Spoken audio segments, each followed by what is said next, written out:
আজকে চলে এসেছি তোমাদের সাথে লাউ শাকের একটা নতুন রেসিপি শেয়ার করব বলে। এখানে লাউ শাকের যে কচি কচি আগাগুলো থাকে, কয়েকটা সেই আগা কেটে নিয়েছি।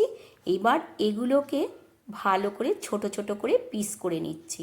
খুব সুন্দর করে ছোট ছোট করে কেটে নেব। নিয়ে জলের মধ্যে ভিনিগার দিয়ে ০.৫ ঘন্টা ভিজিয়ে রাখতে হবে। ০.৫ ঘন্টা ভিজিয়ে রেখেছিলাম। এবার পরিষ্কার করে ধুয়ে নিচ্ছি। দেখো, খুব ভালো করে ধুয়ে জল ঝরিয়ে নেব।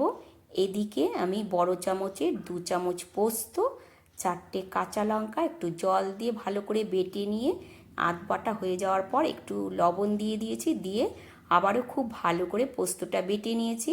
একটা টিফিন বক্সে এবার শাকগুলো দিয়ে দিলাম। সব শাকগুলো দিয়ে পোস্ত বাটাটা দিয়ে দেব। বাটি ধুয়ে একটু জল দিয়ে দেব। দিয়ে দিলাম ২টো কাঁচা লঙ্কা, আর দিয়ে দেব ওপর থেকে একটু সর্ষের তেল। ব্যাস, এবার টিফিন বক্সটা বন্ধ করে এখানে আগের থেকেই আমি ফ্রাই প্যানের মধ্যে খুব ভালো করে গরম জলটা ফুটিয়ে রেখেছি। এবার টিফিন বক্সটা বসিয়ে ঢাকা দিয়ে দেব।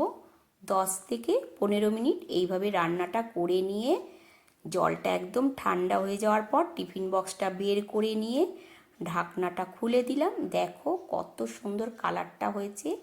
কেমন লাগলো আজকের রেসিপিটা তোমাদের লাউ শাক ভাপা? অবশ্যই কিন্তু জানাবে। আর তোমরাও একবার বাড়িতে এইভাবে রান্নাটা করে খেয়ে দেখো, খুবই ভালো লাগবে।